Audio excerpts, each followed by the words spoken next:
Welcome to the Law Life podcast. Today I have fabulous guest Raffi Vartanian. How you doing, Raffi? Hi, Shana. I'm doing well. How are you? I'm doing so well. Thank you so much for taking time out of your busy lawyer day. Raffi is a former student at CA Bar Style. What made you want to go to law school and enter this crazy area of a career? I'm first generation here. My family emigrated, in the late 80s.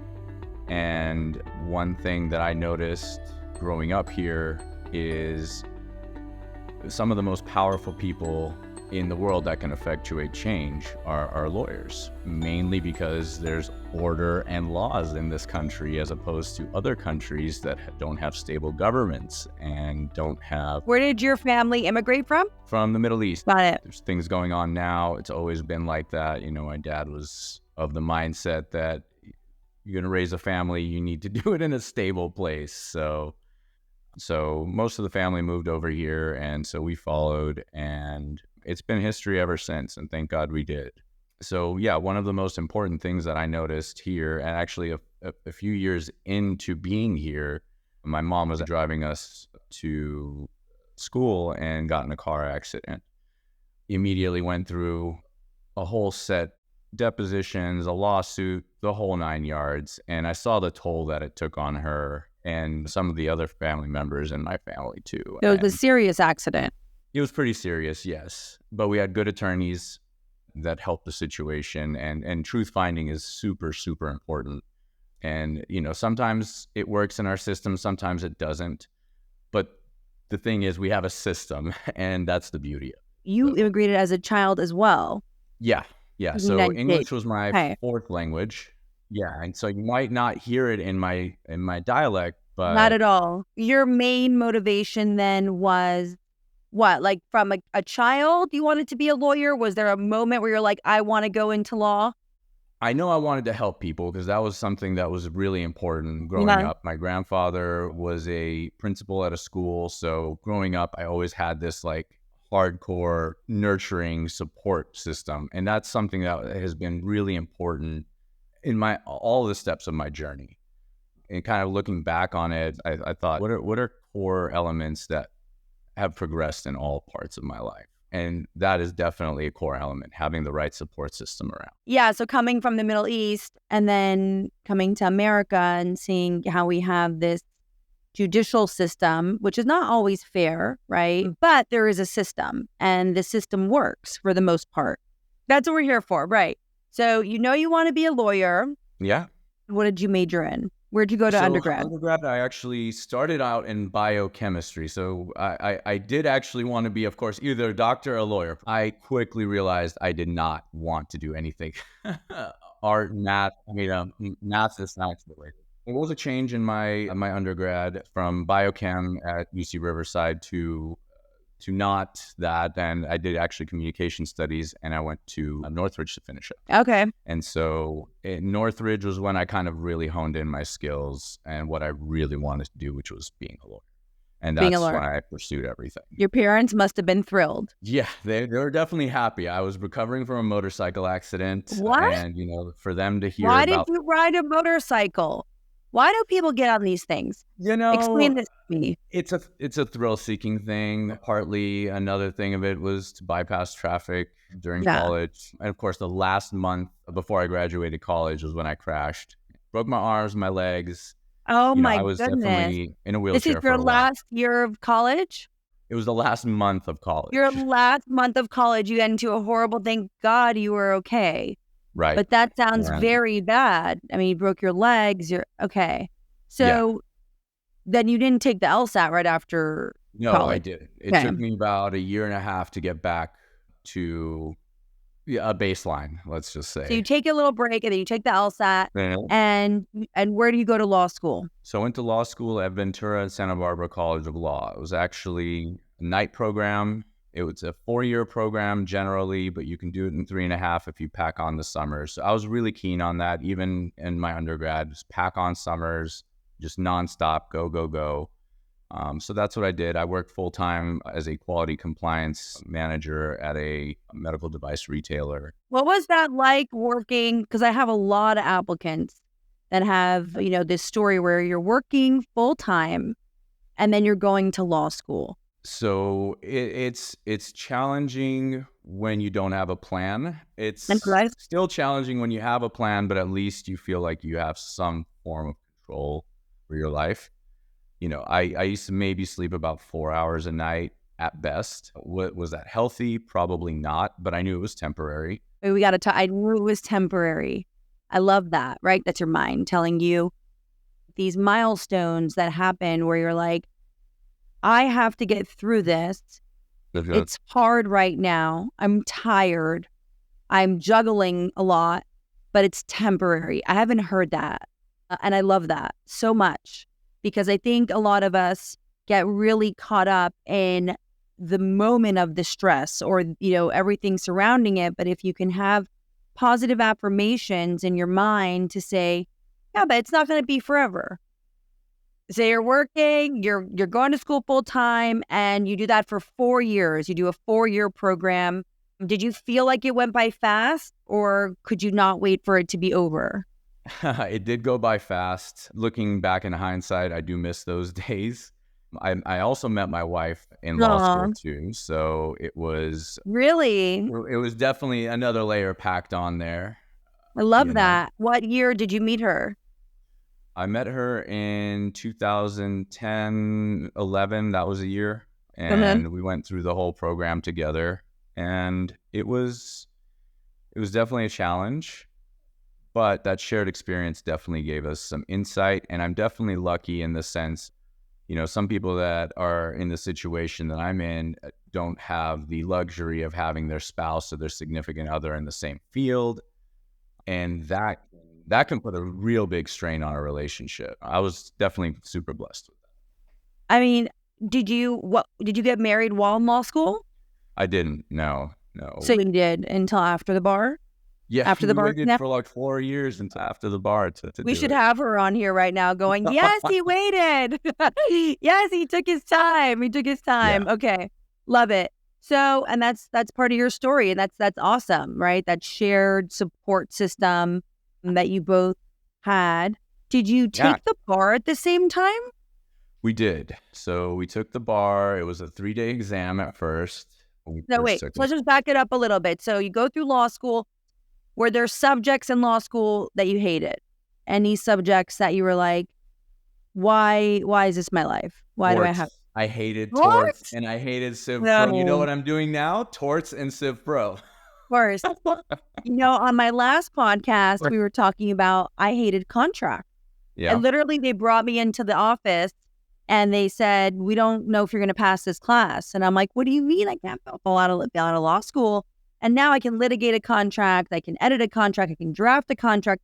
So I always say to those listening, if you're starting your law school journey or you're in a class you don't like, or you're studying for the bar exam, there's a subject you don't like, just keep pushing through until you practice some of these areas. They don't connect. But torts is a surprising one. That's usually everyone's favorite. So that's interesting. So torts. Okay. I just always like to know that. So you go through law school, very nicely done. And 4 years, I mean, that's a lot of time to be in law school. The typical program's 3 years, but for working applicants and the night programs are 4. Yeah, I did do 3.5. 3.5. Okay, so that you hustled it. But then you take the bar exam. So talk about that first time taking it. What was that experience like? What did you do to prepare? Sure. So the first time I took it, I prepared with those Fleming's Fundamentals of Law. The school offered Barbary at the time, but I didn't think Barbary met my needs for writing. I was a handwriter too. That was a big thing for me. Oh, really? I don't remember that. Okay. Yeah. So I was a handwriter. I always had an anxiety. And what's funny is I'm like, everybody at the firm knows me as like the one tech guy, love technology. I'm all about incorporating it into as much as I can. But when it came down to the bar, I couldn't bring myself to trusting the computer to not crash or something like that. So there was why you were a handwriter? Yeah. Wow. This is the first time I've ever heard anything like that. It doesn't mean that there's anything wrong with it.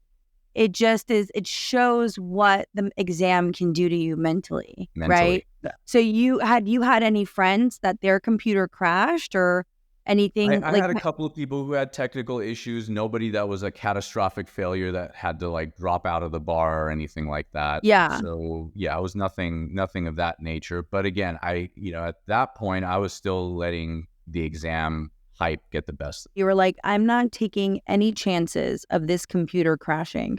So Right. I'm going to be a handwriter. Okay. Yep. So, and this was what year? This is 2014. So, 2014. So, yeah, already by that time, most applicants are typers. And for anyone listening that is considering being a handwriter, there's very few of them, but there are still, like, believe it or not, you can pass the exam as a handwriter. It just makes it a little bit more challenging in terms of speed, right? Okay, Yep. so yeah, keep going. So you're a handwriter. So And handwriter, I handwrite, I get that exam back. I felt like I passed that thing like you no did. tomorrow. How did the Really felt like preparation I passed go? it. Like you felt like the preparation went well? You were feeling like it was flowing and Yeah. connect. Okay. The one thing that I didn't like about that exam, I didn't feel very prepared for, was the multiple choice. Okay. And that was something that you and I hammered home at the end. And really, I think that helped build that confidence level in me to be, through certain sectors of that exam where my prior anxieties wouldn't, stop me from performing to my full extent or capacity. So thank you for being so vulnerable, saying anxiety. So was this anxiety, stress brought on by the test, or you had already been feeling that like in law school? One of the stresses that I had, at least studying for the LSAT, was I wouldn't be able to finish an exam as quickly as, the people I was studying with. So that already started building up, anxieties in me. Well, am I going to be able to perform? Am I going to be able to do this? The time constraint's going to be okay for me. And so all these thoughts are just racing in the back of my head. And, when you get back into like studying mode, you get into certain patterns. And if you don't break away from those patterns or recognize those patterns, So it's true. really hard to overcome things. So true. So that was one of the things that was probably keeping me from being super successful that first time I took the bar. So there's a lot of mental block going on, a lot of fear of failure, a lot of, like thinking, because here's the thing, I totally understand the computer may crash, right? But if you're already thinking doomsday, that's a real distraction for your preparation, right? And so that's going to come into, oh, wait, this tort subject that I hate, now I have an essay on it. Oh, I'm not going to do well on this, right? I'm going to fail. So it just goes to show that the state of mind and why it's also so important with my ideology to bar prep, because most courses, they don't cover it. And I understand why. They have so many students, like a course like Fleming's, hundreds and hundreds in a class. Who's going to really go around and go like, hey, you feeling good today? You feeling great today? How you fit, right? So that's where you do have to go to, a program that supports that. But unfortunately, I think it's such a thing missing for law students, for bar applicants, and for lawyers. I was reading the other day about the alcoholism rate for lawyers nowadays and how high it is. When you're in law school, the stress of the career of a practicing attorney is already starting, right? All the pressure. And then you take the bar, more pressure, and then you practice. And it's like, that wasn't pressure at all. Yeah. Now, right? I have like literally someone's financial or, domestic like life in my hands. Yeah. So, there definitely, I think, needs to be a lot more mental health support. But okay, back to the journey. So you have these fears. Thank you for sharing those. You take the bar the first time, you're feeling good about it. And was it was it the multiple choice that held you back that first time? It was the multiple choice that held me back the first time. My writing was good. We had 6 exams at the time, 2 3-hour performance exams. I mean, they were crazy. It was a lot. I took the 3-day bar. The 3-day bar was something else. Like it was something else. And this is how I characterize it, because I had the pleasure of doing it in both realms. 2 days was just as hard. I'm not going to downplay that, because On the 3-day bar, I knew that if I blew it on the first day, I can probably make it up on the second day. If I didn't perform on the first day of that exam, I So was true. done. So I was true. done. Such a good And point. Yeah. so there's definitely that distinction between both. And I think the level of the amount of points scored for the writing is different also. So, the calibration is as good as it, I think, could have been. And this is just for me, personally Yeah. taking So in you both. took the 3-day. Unfortunately, didn't pass that one. Yeah. What did that feel like that first time that you didn't pass? I felt like my whole world was crushed. I thought that this wasn't the right place for me. This wasn't the right thing for me. Those were the thoughts going through your head. That, and that when you're, an A type or, that type of personality where you ride a lot of things on the success or the failure, it can make or break you. So one thing that I learned going into law school is get help processing your emotions. Get help having somebody else do that heavy lifting, because you're already doing so much heavy lifting, and you think that you can handle all of these things, and you probably can, but when you have somebody else's life or somebody else's scenario that you have to fix, you can't be held back by those kinds of notions or fears or anxieties. So You're bringing up so many great, great, great life points and lessons, right? That we learn from hard times when we're kicked down, when we feel like the world is crumbling, and then we get that strength, right? To come up and go, okay, now we have time to grow and we have to go. So how long did it take you from feeling like that to saying, okay, I'm feeling better now. I need to go get this done. I need to take it again. Probably a couple of years. So you took a couple of years off. Yeah, I took a couple of years where I thought, well, part of it was, my wife and I were in the same thing. We both didn't pass, and we both didn't pass by a thin margin. For her, she said, not again. I'm not doing it. For me, it was the challenge. I got to pick myself up and go. And not to say that she didn't, but for her reason for going to law school was completely different. So for her, dropping that and going was not a problem. For me, it was my everything. And that was what she wanted to do. Yep. And that's okay too. But when you still have that fire in you and you're like, but I do want this. So you took 2 years off. 2 years off the exam. You didn't take the exam for 2 years. So I didn't take the exam for a few years. I worked on developing myself in an office. And I think when you and I first met, we had to have a very, very good discussion, and vulnerable and open discussion about cutting the tie to the firm. This is like the pivotal moment of things shifting.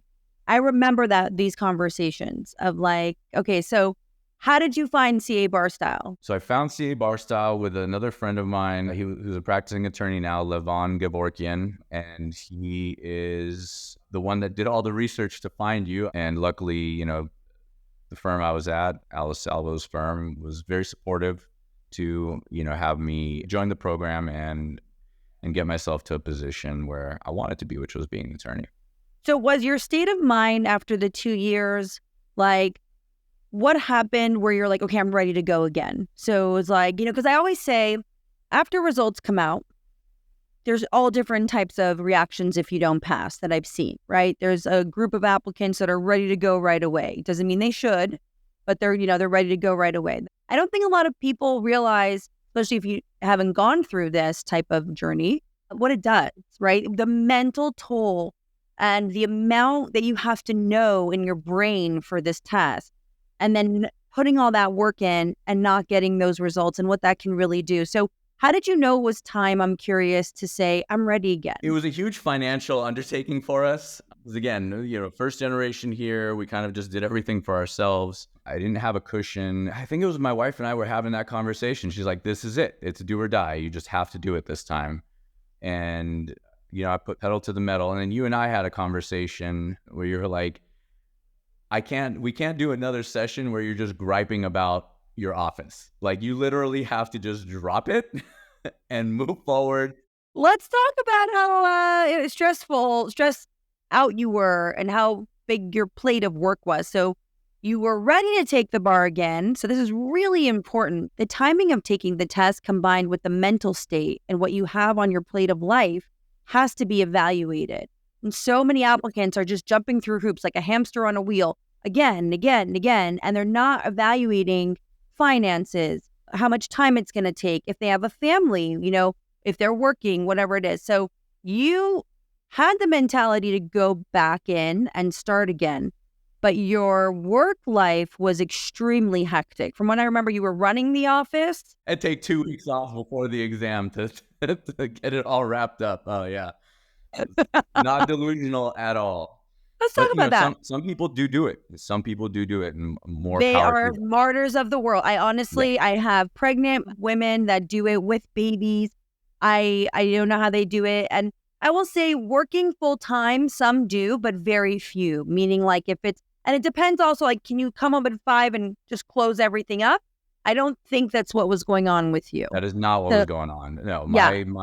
my work was bleeding into all hours of the day, of the night. I think there was COVID protocols going in place. Everybody was starting to work remote. So this I is like the literally had height to, of COVID. as the office manager, and after I passed, I became the managing attorney at the firm. Wow.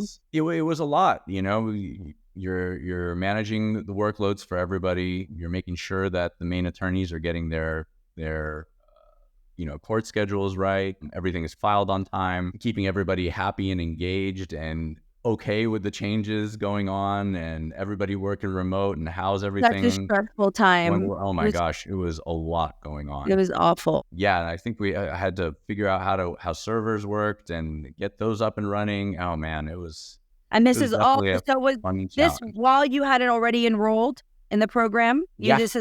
Right. So, yeah, and I think you did early prep, right? So you I did the started early early. prep. Yes. I did the And early then, prep, and I think I skipped one of the exams because I didn't have enough time. And then I remember asking you, can I just extend it and roll it over to another one? And I think that's Mhm. what we ended up doing at the Yeah, end. we postponed. Yes.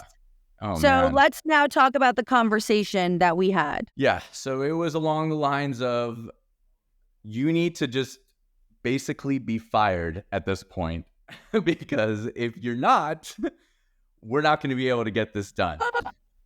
Dad. And I remember thinking, I'm like, that's the kick in the ass that I needed. And I think at that point, I was like, okay, I looked over at my wife. I'm like, Shana told me I'm basically going to need to get fired now. So, Oh my God. it's definitely do or die. That disconnect needed to happen. The foot down needed to happen. And the office was going to run without me. It's okay. And if I was that good, the office should be running without me. So I'm happy we had that talk. Yeah. And because I do remember the work just getting so in the way and you being extremely capable as an applicant. But when the work gets so in the way and it's become such a distraction, like people ask me, Shana, can I work and study for the bar?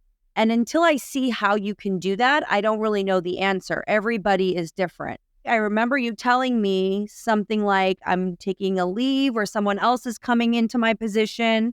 So I think we worked it out to have somebody else manage the day-to-day for the firm with minimal intervention by me. And then, my staff, the whole team was just awesome. They all picked up where they could and helped bolster, what needed to be done. Anything that can wait basically waited for a month and a half for me. And, my Amazing. boss, thank God at the time, she obviously had no choice at the end of the day. Wow. And that was a mental state that you helped me get into, that I had to break Awesome. another barrier for myself. Because But you also pride, listened. You listened to the advice. You listened and you took it to heart. So you had felt good about Fleming's. How did you feel in my program? So the preparation plugged in the holes because I was getting to that point where, at least with Fleming's, it was just turn in X amount of exams, get this much done, learn the law. With the way your approach was much more targeted. much more simple and clear for writing. And I'll tell you now, I still work on my writing every single day.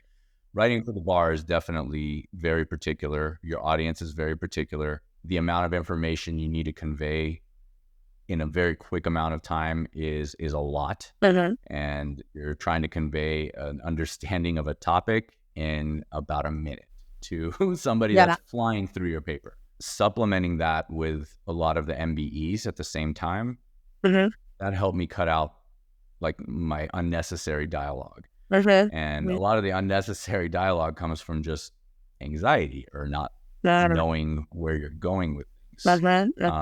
Fleming's was big on outlining beforehand. When I took it the second time, knowing that I had to do it on a computer, because it's remote now. Yeah. You took the remote exam during COVID. So yeah, typing was definitely not my strong suit. I had to basically learn how to type without looking at the keyboard. So another added layer of complexity to the time. But when you're in that mental state where you know you can overcome things, or you actually have a support system that will help lift you where you need it, that is a big element of the whole thing. And that's what at least you provided for me. Thank you. That sense of bringing it all together and that it would be okay. Amazing. And then what did you take the first online remote California exam in October? Is that the exam you took? Okay. Yeah. How did you, because now we have a remote exam again. I didn't know that. Yeah, 2025 is going to be the start of, or for now at least, for the unforeseen future, the start of a remote only California bar exam. So yeah, what was that like taking, from taking the 3-day bar in person to now taking a remote only exam, 2-day exam online? What was it like? The whole time. What would you say were like the top 3-4 differences that applicants should be aware of? Top differences. Or things to be aware of that you felt like you were prepared for, like what is the key? Because if you remember, like I have you do a split screen, right? Where you're doing your issue spotting and that's right. You have to practice. Yeah, I know we block it out, but you have to practice in a different format when you're taking a remote test because you don't have a printed performance test and you don't have printed essays. You don't have printed multiple choice. So just give us, if you can go in the vault of memory, what do you remember about a remote format? Shifting from like being only in the screen and looking at different areas of the screen was definitely tough because I usually, and most of my training from before, and even to this day, I mean, I write my notes down and then I, look back and then I type. So it was very odd to have everything on the screen and nothing else available. Whereas before, I can tear out this page and do this and, visually space out what I'm going to do around me. I know people around me probably hated that, but there's definitely that comfort and that difference. Another difference is not having other people around you that are having their own anxiety and hearing them go through their own motions, and that was definitely different. But for me, it helped me focus. Say again? Did you like taking a remote test as opposed to in person? I did. I preferred it much, much more. So like it chilled you out more? Because a lot of applicants say the stress of going to the location and finding a hotel and then being around everyone else that's so stressed out, right? So the remote format you enjoy. The remote definitely helped that situation, at least for me. It helped me think, okay, I'm just here to do this. This is all I'm going to do, and I'm going to get it done. I plowed through that exam. I know some people I read were not keen on getting recorded the whole time. To me, it's like, record me all you want. You can see everything that I'm doing. You can see all my eye movements, what I'm focusing on. And those are important statistics at the end of the day. And, you don't get that if you're in a live session. And there's a possibility that, somebody can lose your paperwork. If you remember, do you think that the state bar ran that remote test efficiently? Did you feel like it was I think without they ran it glitch? very well for Yeah. being in prior conditions and seeing proctors do their thing. It's definitely different, but it was a lot better, to be honest. I appreciated that a lot more because everything was on me to make sure my test got to them. So, Yeah. and as long as I was inside that software, there should be no hiccups. Right. So I think they addressed a lot of concerns for me, at least. And again, I like to consider myself fairly technically savvy. I think it went off without a hitch. Yeah. So Good. That's very comforting for those upcoming test takers yeah. in that remote format. Okay. So you take this test during COVID and you get the results and And I was on the pass list. And I was like, oh, man, I can't believe that must this. have felt amazing. It did. It felt absolutely amazing. You know, and going back to your point where you think it's, you know, oh, this stress is over. And yeah, that stress was over. But then when you're actually taking on cases and it's on you at the end of the day, I mean, that's a whole So well, congratulations on, you've been a licensed attorney now, what, at least 4 going on years? 4 years. Yeah. 4 years. Wow.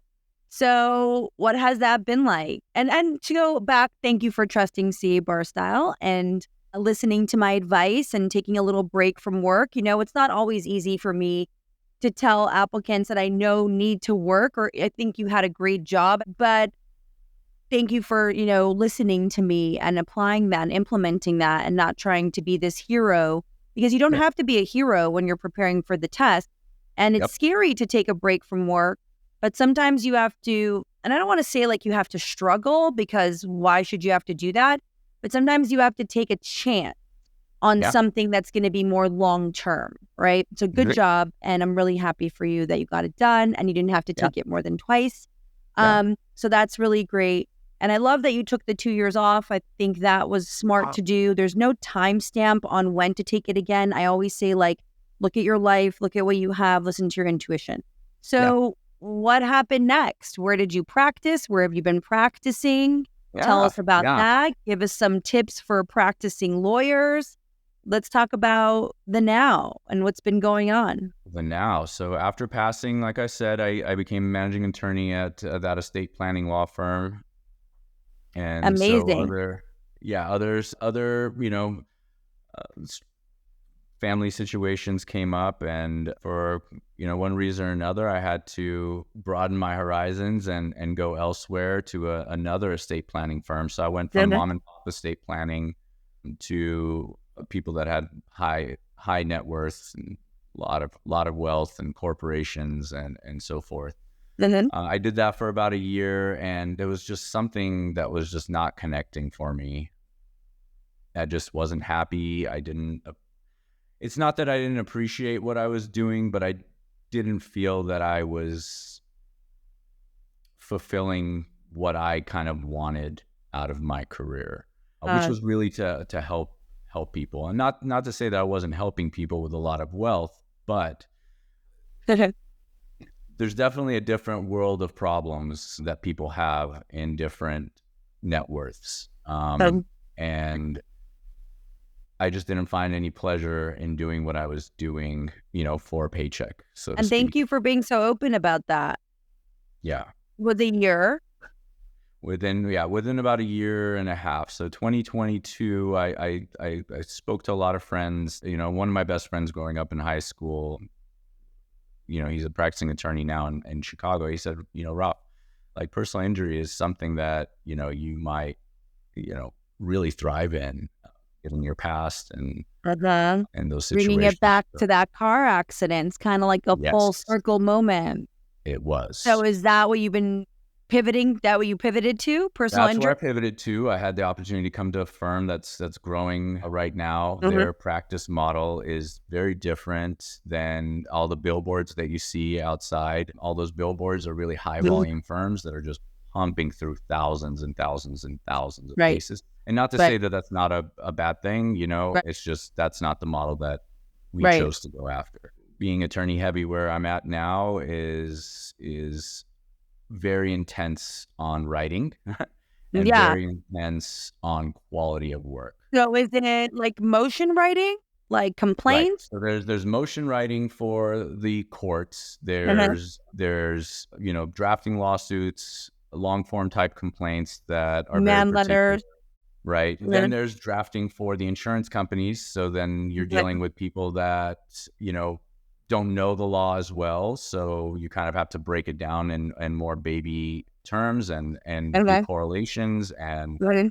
remind them that this is a human that you're representing and not another number because, these adjusters are just pumping through cases as well. And at first, my letters used to be like pages and pages and pages. And luckily, one of my mentors really kind of just told me how to. Like you ain't got time for that. Yeah. There's no time for Yeah. that. Cut it Yeah. down. Yeah. Your challenge is make this 2 pages. Yeah. Oh my gosh, is it hard to do that? Yeah. Yeah, it Very, is. very difficult to do that. But So the you're writing doing a skills, lot of writing still. yeah. Oh, Okay. absolutely. And it's going back and stripping down. Well, why did I need to say that? Do I really need that sentence there? Could I have done that with 3 words versus the 3 lines instead of just yapping Right. away? Right. So, and that builds actually a lot of credibility too. Mhm. And once you start implementing those things and seeing like results, it's not going to happen right away. There's a lot of habits that need to be broken because for years you've been thinking about it this way and Mhm. it's not particularly working that way. So, Yeah, I mean, you're practicing with a lot of heart and care. yeah. It sounds like. Yes, that's what I used to practice a lot. That's what I tried to do as well, and not just make it like I'm some lawyer, fancy schmancy, gimmicky lawyer that is not going to take your life serious and your investment into this case or whatever was going on. So that's Yeah. really great. I'm really proud of you. And Thank you. you're leading with integrity, which is nice. You're not just writing some, copy and paste job for your client, Right. which is great. And the firm is a big firm, or how many lawyers are practicing in the firm? We've got six attorneys and 4 staff members right now. We're probably Mhm. going to add a couple of more attorneys before any Amazing. any staff. Yeah, and mainly the goal is to do trials. The art and craft of going to trial is few and far between for Mhm. attorneys our age. Like, It's just it's very easy to get caught up in the business realm of the law and seeing right. if I can do X amount, then I get Y amount. And that's kind of what was happening with estate planning. It wasn't fulfilling for me. There's almost no work-life balance, but you find work-life balance by I found by 3 things: stress relief, working out, the gym, being present, like we are right now. When I'm at home, on my drive home, I'm reframing my head to be in, home mode. And then Look at you, when I'm all here, grown I'm up. prioritizing, my work mode. So We have to talk about number 2 for a second yeah, because do you have kids yet? no, I don't. Okay. But as a husband, okay, Yes, as so a husband and many dog dad, yes, I and have. dad, so many men do not do that. They don't take a moment, and I'm not judging, okay? They bring the work in the home, on the Yeah, phone, coming in, on the conference call. It's so important. And moms do it too, working moms, I'm sure. yeah, It is so important to leave that behind and come in. And I love that you said that. Like, I have to on the drive home, I'm getting my mind into home mode.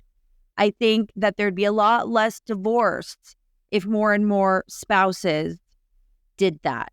Because when you bring the work into the home and you're talking, it's like, yeah, we understand you're an entrepreneur, you own a business, you're working hard, but there's time for work and there has to be focused, present in the moment time for home life.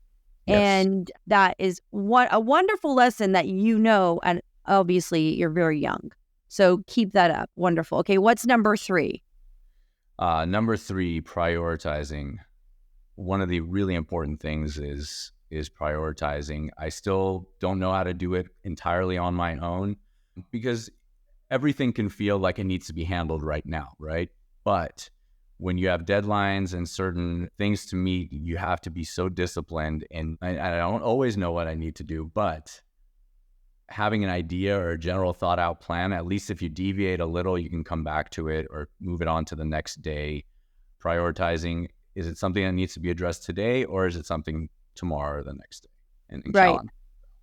3 amazing life lessons. Thank you for sharing that. If you were to give an up-and-coming law student some advice, a piece of advice, what would you say? I would say surround yourself with the right people, the people that you want to see yourself becoming, and put yourself first. Love that. You are an amazing person, really. Like, I got to see a side of you today that I did not know. You're very deep and emotional, which is beautiful to see. But like very intelligent in your growth and in your story and in your journey. So thank you for sharing so much wisdom. I'm really proud of you and the story of your hustle and perseverance and life lessons and taking your time and really getting in tune with your needs. I mean, even like that 1 year of practice, because right, we all come out thinking we're going to practice in a certain area. And then it's like we go into it. And for anyone listening, maybe just getting into the practice of law, give yourself time, because until you really put your feet in, into a certain area and get involved with it, you may or may not love it. So Raffi, thank you so much for all your, your storytelling and your beautiful lessons that you taught us all today. I wish you so much success. I have no doubt you're going to get it. And I hope we get to talk very soon. Thank you for coming on today and giving us your time. I appreciate it. You've been listening to Law Life, a podcast about navigating law, life, and everything in between with host Shana Karpeles. Thank you everyone for listening. Don't forget to like, share, and subscribe for episode updates. For more information on the show or preparing for the California bar exam, you can visit us on YouTube at CA Bar Style.